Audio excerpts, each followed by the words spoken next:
बोलिए श्यावर रामचंद्र की जय, पवन पुत्र हनुमान की जय, श्री अम्बे मात की जय, श्री सतगुरु महाराज की जय। हर हर महादेव।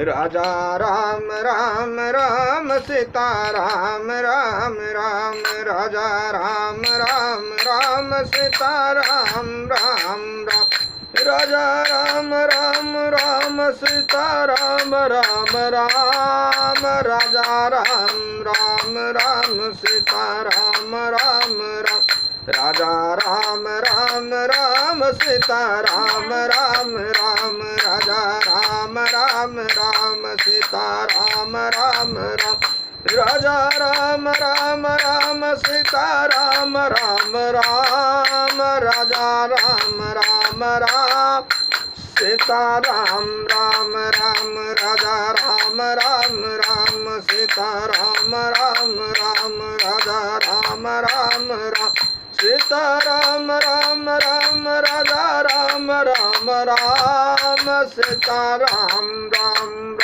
राजा राम राम राम सीता राम राम राम, राजा राम राम राम सीता राम राम। श्यावर रामचंद्र की जय, पवन पुत्र हनुमान की जय, श्री अम्बे मात की जय, श्री सतगुरु महाराज की जय। हर हर महादेव। श्री राम जय जय राम, श्री राम जय जय राम। भगवान शंकर के आशीर्वाद से, प्रभु श्री राम जी के कृपा से, देवी माँ के आशीर्वाद से, सदगुरु के कृपा से, श्री भक्तमाल कथा भाग 155 श्री अनंतानंद जी और उनकी शिष्य परंपरा के माध्यम से श्री अनंता जी की कुछ संक्षिप्त कथा है। आप लोग जरा गीत के माध्यम से सुनिए। श्री प्रियदास जी कहते हैं, जोगानंद गयेश करम चंदयल पयहारी, सारी रामदास श्री रंग अवध गुण महिमा भारी, तिनके नर हरि उदित मुदित में मंगल तन, रघुबर जदुबर गाई विमल कीरति, सांचोदन हरि भगति सिंधु बेला, रचे पानी पद व्यासिर दये, अनंतानंद पद परिस कयल कपाल से ते भये। योगानंद जी, गयेश जी, कर्मचंद जी, अल्ल जी, पयहारी जी, सारी रामदास जी और श्री रंग जी उत्तम गुणों की सीमा और तथा महाप्रतापी हुए श्री रंग जी के शिष्य के रूप में परम प्रसन्न श्री नरहरि जी का उदय हुआ। ये सभी निरंतर भक्ति की वर्षा करने वाले, मेघ के समान मंगलमय शरीर धारण करने वाले हुए। श्री अनंत जी एवं उनके शिष्य गणों ने श्री रामचंद्र जी तथा श्री कृष्णचंद्र जी का निर्मल यशोगान करके पवित्र कीर्ति रूपी धन का संग्रह किया। श्री अनंत जी भगवत भक्ति रूपी समुद्र की मर्यादा थे। पदराजा जानकी जी ने आपके सिर पर अपना वरद हस्त कमल रखकर आशीर्वाद दिया। श्री स्वामी जी अनंताचार्य जी के पूज्य श्री चरण कमलों का स्पर्श करके उनके शिष्यगण लोकपालों के समान भक्त जनों का पालन करने वाले हुए। श्यावर रामचंद्र की जय। यहाँ श्री अनंता जी की कुछ शिष्यों का चरित्र संक्षेप में दिया जा रहा है, आप उनका ध्यान देकर सुनिए। श्री अनंतानंद जी महाराज स्वामी श्री रामानंदाचार्य जी महाराज के 12 प्रधान शिष्यों में से एक थे। आपके गृहस्थ आश्रम का नाम पंडित छन्नूलाल था।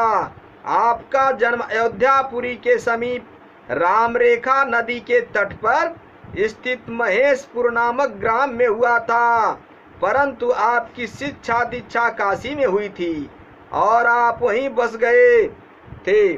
आपके पिता पंडित विश्वनाथ त्रिपाठी सानढ़ ब्राह्मण थे।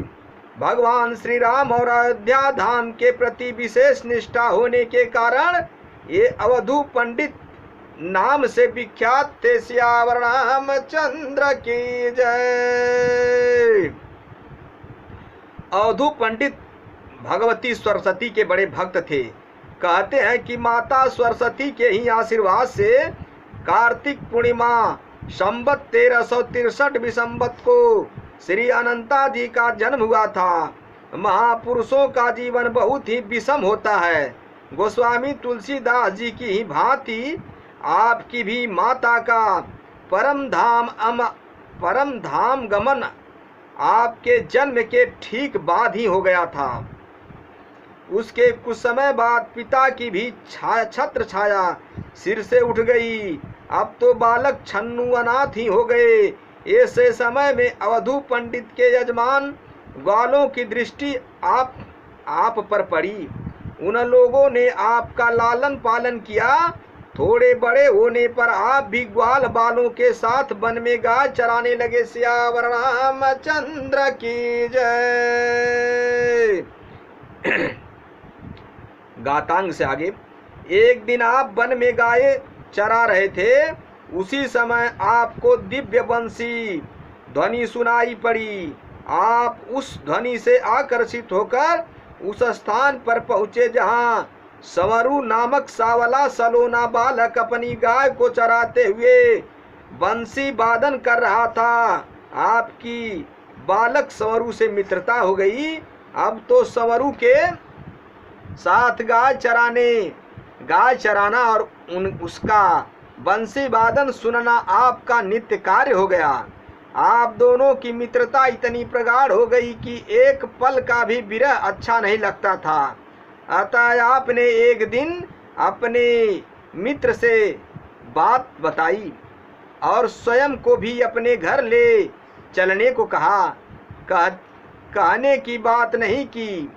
आपके मित्र संवरू और कोई नहीं, अखंड ब्रह्मांडाधिपति गोलाधीश्वर भगवान श्याम सुंदर श्री कृष्ण ही थे। सियावर रामचंद्र की जय। उन्होंने आपसे आंखें बंद करने को कहा और जैसे ही आपने अपनी आंखें बंद की, एक ही क्षण में आप भगवान के नित्य निवास श्री गिरिराज गोवर्धन पर पहुंच गए। सियावर रामचंद्र की जय। वहां श्री भगवान ने आपको अपनी विविध लीलाओं का दर्शन कराया। इससे इन्हें अपने ब्रह्म स्वरूप का ध्यान हुआ और आपकी भाव समाधि लग गई। पुनः समाधि से जागृत होने पर आपने अपने आप को वन में उसी स्थान पर पाया जहां आपकी संवरू से भेंट हुई थी। अब तो आप विरह व्याकुल हो उठे। सियावर रामचंद्र की जय। इधर भगवान ने पंडित श्याम किशोर नामक एक भगवत भक्त ब्राह्मण को ध्यान अवस्था में आज्ञा दी कि वह आपको अपने घर लाएं और लालन पालन करे। भगवान श्याम किशोर जी को भी कोई संतान नहीं थी। प्रभु की आज्ञा मान उन्होंने आपका पुत्र व्रत पालन पोषण किया और विद्या धन के लिए काशी ले आए और फिर यहीं बस गए। आप भगवती सरस्वती के वरद पुत्र थे। थोड़े ही समय में आप सर्वशस्त्र निष्णात होकर काशी के प्रतिष्ठित विद्वान हो गए। सियावर रामचंद्र की जय। धन्य हमारे परम पिता परमेश्वर। एक बार की बात है, महाशिवरात्रि को आप भगवान विश्वनाथ जी के मंदिर में जागरण कर रहे थे। उसी समय आपको स्वामी श्री रामानंदाचार्य महाराज की दिव्य शंख ध्वनि सुनाई दी। उस शंख ध्वनि से आकृष्ट होकर आप पंचगंगा घाट स्थित स्वामी रामानंद जी के आश्रम में आए और वहीं उसी समय उनका शिष्यत्व ग्रहण कर लिया। फिर घर लौटकर नहीं गए। श्री रामानंदाचार्य चरण ने आपको श्री राम मंत्र की दीक्षा देकर श्री अनंत नाम श्री अनंतानंद नाम रख दिया। श्याम रामचंद्र की जय। श्री अनंता जी महाराज परम अमानी और अपरिग्रही वैष्णव थे।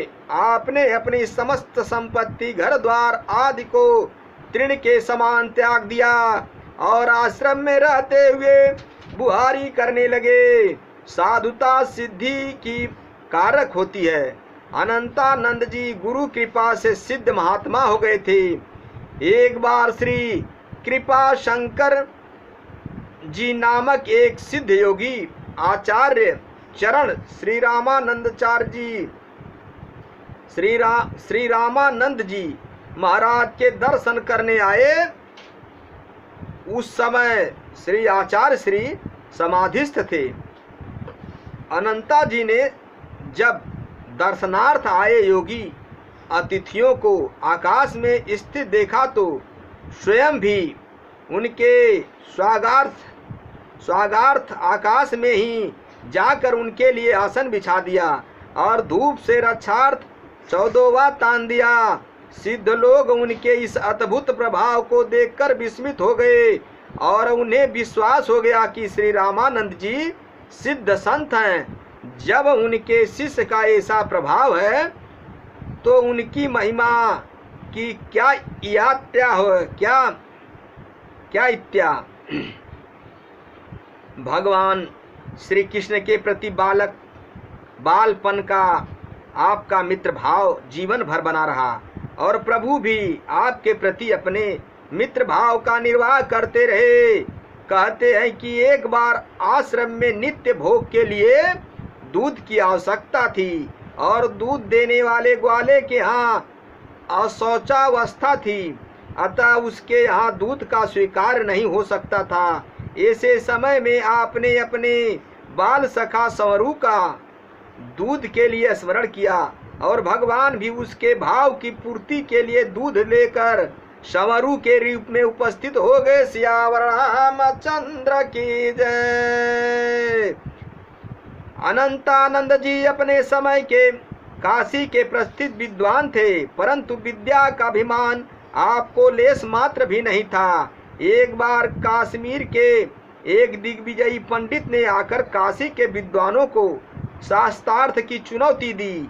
इस पर सभी पंडितों ने एक स्वर से कहा कि यदि आप श्री अनंतानंद जी महाराज को शास्त्रार्थ में पराजित कर देंगे तो हम लोग अपनी हार स्वीकार कर लेंगे। श्री अनंतानंद जी ने कहा, भाई हम तो साधु हैं, हमें शास्त्रार्थ से क्या काम। परंतु दिग्विजयी पंडित की हठ मृत्यता के कारण आपने शास्त्रार्थ का ना स्वीकार कर लिया।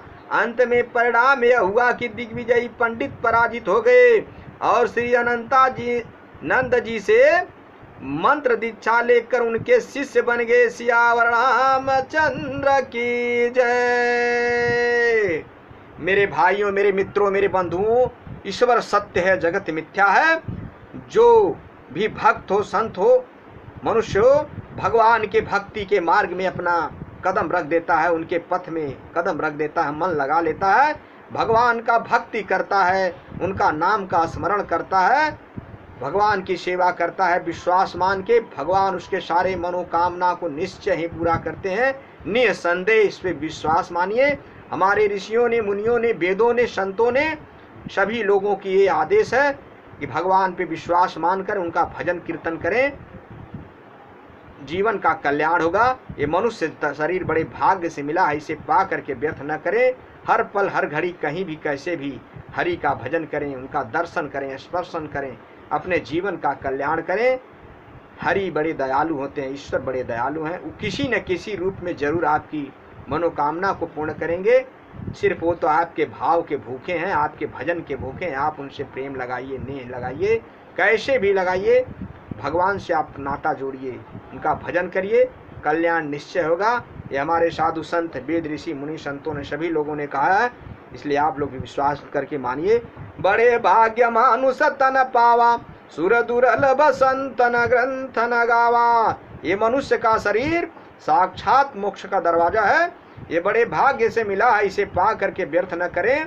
हर पल कहीं भी कैसे भी हरि का भजन करें, चिंतन करें, स्मरण करें, ध्यान करें, दर्शन करें, कल्याण निश्चय होगा। बोलिए श्यावर रामचंद्र की जय, पवन पुत्र हनुमान की जय, श्री अम्बे मात की जय, श्री सतगुरु महाराज की जय। हर हर महादेव। कथा विसर्जन होत सुनऊ पवन कुमार, राम लखन सीता सहित मुँह पर करऊं कल्याण।